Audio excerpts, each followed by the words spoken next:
Writing research objective. It's a very important stage in carrying out your research, in writing the proposal and to submit it to your research supervisor for further guidance on carrying out your work. Now, we have completed topics very sequentially. I have helped you to understand what is your area of interest. From the area of interest, you have been able to arrive at the statement of the research problem. Then you have asked research questions. After asking research questions, you have gone on to read your review of literature to get ready for review of literature. How do you source material? Then how do you read them? And also how do you write them? After writing them, you also went on to see how do you identify research gaps. Now, the next step after identifying the research gap is how do you write your research objectives. So this presentation to you is on writing research objectives. Why do you need to write research objectives at all? Is it out of customary requirement, or is it because it helps us in carrying out research? Remember, research is a very methodical way of studying something that we don't know. So raising questions, getting confused, finding answers for those confusion are all part of research work. And it's an interesting part of research work. So writing research objective is to look at the overarching need or the overarching purpose of what you plan to study in your work. Now, what is your study all about? Then you need to ask the right questions and seek the right answers. Only then can you carry out your data analysis, writing, and so on. So it is a foundation on which the entire research that you're going to do will be based on. Are aims and objectives the same in research? Not really. Aim is much broader in scope. It is the entire, what should you say, an overarching idea about your research. For example, I would want to know what is training in informal sector like, and how does it affect workers or human capital formation. So that's a very broad aim of the subject. Any one of these ideas could be, usually aim of the research is usually one. It is a very broad idea of carrying out something in that particular area of interest. Now, objectives are different. So we develop one research aim. It'll take time for you to conceptualize that one sentence aim for the entire research, and from that one aim that you have in mind, we will come down to what is called as research objectives. Now, research objectives are arrived at by breaking down this research aim into two or three objectives. So we derive these research objectives from the research aim of your study.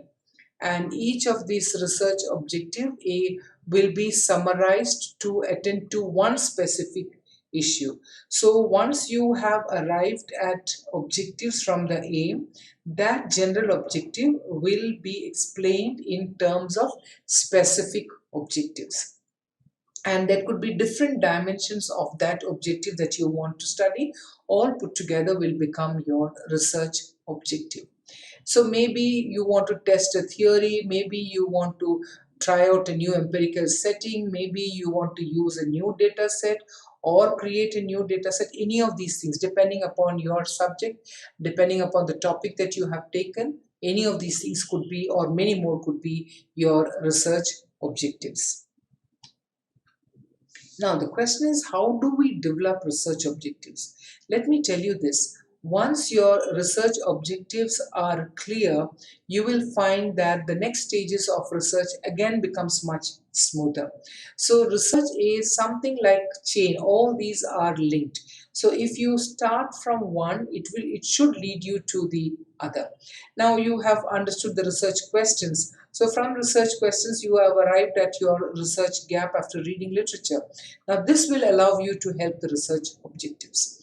Now, what are you going to do? You have to invest your time. Research does not have any shortcut.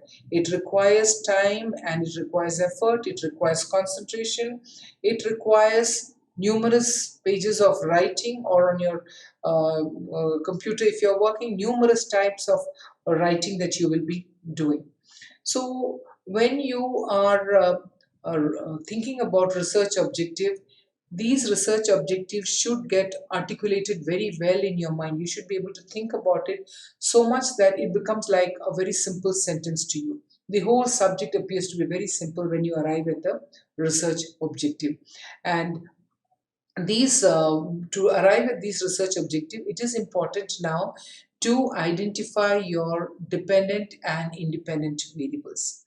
Until you do that, you may not be able to write your specific objectives clearly. So use your objectives to break it down into smaller specific objectives. To write your specific objectives, by now you should have also written down your dependent variables and independent variables. Now, after doing that, there must be a logical flow. Logical flow of what? The aim of the study, objective 1 of the study, objective 2 of the study, and objective 3 of the study. All these four, the three objectives and the aim of the study, are in a logical order. Not only in logical order, they should be connected to each other.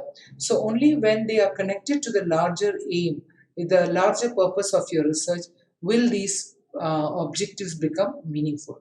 These objectives themselves will have to be broken into smaller and more specific objectives. So that is how we frame the objectives. Now, break the research aim, as I just told you, break the research aim into different areas. So there are different aspects of that research aim. It's not just one topic. There are so many topics that are the areas or dimensions of your research aim that you can study. So identify what are those areas in your research which you want to study. So what is that research problem? What are the various dimensions of the research problem? What were those research questions you had in mind? All of them now you can sequentially arrange them, categorize ideas, and put these categories into 1, 2, and 3. All of them will together link like one link, and they will all be linked to the main aim of the study. So don't be overtly ambitious and have 5 and 6 objectives of study. Usually people think that you can do a lot of work, but remember, you don't have time on your side, nor do you have that many resources to carry out independent studies like now what your other researchers could do. So please keep your limitations in mind when you study. Limitations in terms of the knowledge that you have, limitations that you have in terms of the skills that you may have now, but you can develop all of them when you are carrying out your research. But for that, don't be overtly ambitious and struggle at the end that you cannot carry it on because you may not get the data, or you may not get the kind of support that you may need for carrying out your research, whatever. So keep those in mind when you move into make your research objectives. How do you state your research objective? It's again, writing is an important skill that you learn while doing research. Now, this writing requires clear, plain sentences, not complex words and jargons to be used now. Technical words need not be used in a way to confuse the reader.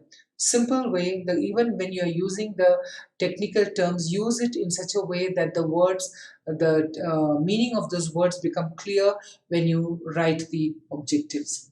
Then maintain a logical sequence of ideas and its contributing factors. What are those factors that add up to this problem or to the objective that you have in mind? What are those elements that are surrounding it? So those what we had written when using mind mapping processes, you might use that sheet now and see what were those ideas that came in. Can you categorize that ideas now, which you did when you were doing the review of literature? So all of these steps that you have done will now be helpful to you when you are writing the research objective.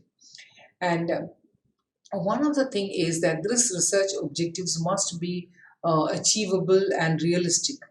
Now, when we have very ambitious research objectives, we will find that we don't have the resources or the time or the effort to do that. So, objectives should not, and once you make the research objectives, you cannot change the research objective. They are given, they are static. That is one part of the research that you will not change at all, because it is given, and that is the foundation of your entire research. Another 2, 3, 4 years that you're going to do will depend upon this particular lesson. So your research objective must be given adequate time. Pamper the idea of research objective. Give it the time that you need. Keep thinking in your mind, how do you want to write this research objective? Be clear that this is what I want to do. And there will be a stage when you realize, yes, this is what I want to study, and these are the specifics that I want to study. You can always edit your research objectives language later, but do not change your research objectives. Look at the language. Use action verbs, and those action verbs are specific and they can be evaluated while carrying out research. One of the best things that I learned while doing research is to go back to reading the Bloom's taxonomy of educational objectives. Why do I say this? In that particular, you will find it across the places, you can see that. When you read Bloom's taxonomy of education objectives, you will find the kind of action verbs which are necessary to write objectives. I have written some of them for you here. To analyze, to investigate, to identify, to observe, to explore, to evaluate, to estimate, to determine, to compare, to verify, to calculate, to describe, to establish, and many more such words. Use them from the Bloom's taxonomy of education, because they are very categorized, and there are many applications of these words. So you can use those words which suit your topic and your subject, because each subject also uses these words differently. But definitely this is a good source of learning what words to use in your objective writing. Now, words should be capable of measurement. As far as a student of economics is concerned, we must be able to measure the subject that we are studying. So avoid using words which are generic in nature and they are not active verb. For example, you want to appreciate. Now, a student of economics will not be appreciating something, you will be rather measuring something. So words that suit measure should be the ones that you should having in your objective. Similarly, each of the subject that you're talking about, each subject, you're a sociology student, you will have your objective suiting your subject. So each one of us must learn the language of our subject, the terms that are used in the subject. I have been telling this, the earlier lectures also have told that we must get familiar with the readings of authors, so to know how did they write their objective, what are the words that they have used to explain the phenomenon that you are talking about. So avoid words like understanding. Now understanding is very difficult to until you are a student of psychology, maybe these words will be useful for them, but for a student of economics it may not be very useful, because we may not be able to measure anything by saying understanding or believing in something. So these that is why we need to know these words in terms of the subject that we are talking about. So for one subject it can be useful, for another subject it may not be useful at all. Now, I have given you three objectives here just to say an example of how to write objective. This is from my PhD thesis itself, and I wanted to show it to you how, as a scholar, we struggle to write these objectives, and this is what it came out like. The research objective. In the light of the above discussion, we formulated the following broad objectives of the study. It says to examine the investment in human capital formation in terms of training for skill formation and upgradation. That was the general objective. Specifically, it interrogates whether an investment in education and training result in human capital formation. Now you can see these words have been picked up from literature. These have come out from the ideas that have been ruminating in the mind, that I am interested in the subject of human capital formation. How do we build human capital formation? So that means I have gone back to the theory of Schulz and seen what did he indicate as the methods of human capital formation. Education and training are important components. There are other components of the theory which I am not interested in using. We use only one part which suits us. So this suited us fine, and we have taken only education and training. So once human capital formation idea is ready, that means I would be presenting all the literature, theories, everything that relate to education and training developing human capital formation. The second objective is to investigate the nature, content, and factors determining the provision of firm level training. Now, from the general human capital formation idea, my interest was to look into firm level training and how do firms provide training. That was the second objective. It comes from the first one, which is human capital. It comes down now to the firm level training. Now from firm level training, it goes to the formal industrial sector, because it can happen anywhere. The objective in other words, that means in specific terms, it means the reasons for the firms to provide training and the kind of skills that are formed due to training. It also surveys the different training activities provided across different industries. So it has, in some way, it has come from human capital. Now it has come to firm level training. What happens in a firm, what kind of training do they give, and what kind of skills do they develop. So these are the second set of objective. Now the third objective must be arrived from these two objectives. Now you can see the third objective as given in that particular objective set: to analyze the effect of firm level training on earnings, tenure, and mobility. This is where I was talking to you about the variables. So I now took these three important variables: earning, tenure, and mobility.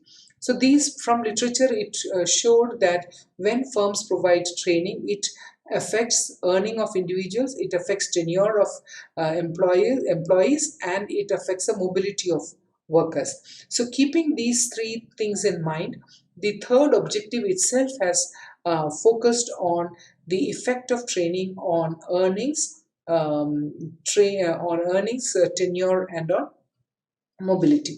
So how do we do that? Does training and tenure affect tenure of employees in a trained firm? In other words, does training make employees more mobile? So do training increase the mobility of people, or does it increase the tenure of people in the same firm which has provided the training? So these kind of ideas that have these three sets of objectives that we had used in my own PhD work was, it's a very simple way now I can see it, but then I know how much I struggled actually to arrive at these three objectives, and how long it has taken the review of literature to arrive at.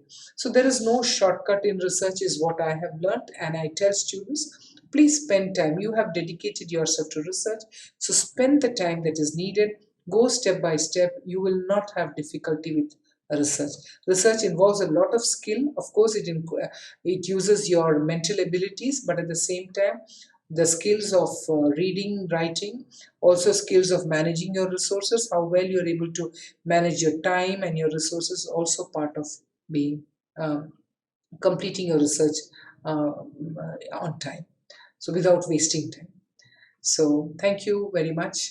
Do mark your comments on the video comments section, so that I can present to you the topics that you may require, or probably answer your questions that you asked in the following session. That's very important for me to get those comments. Kindly write your comments. Thank you very much.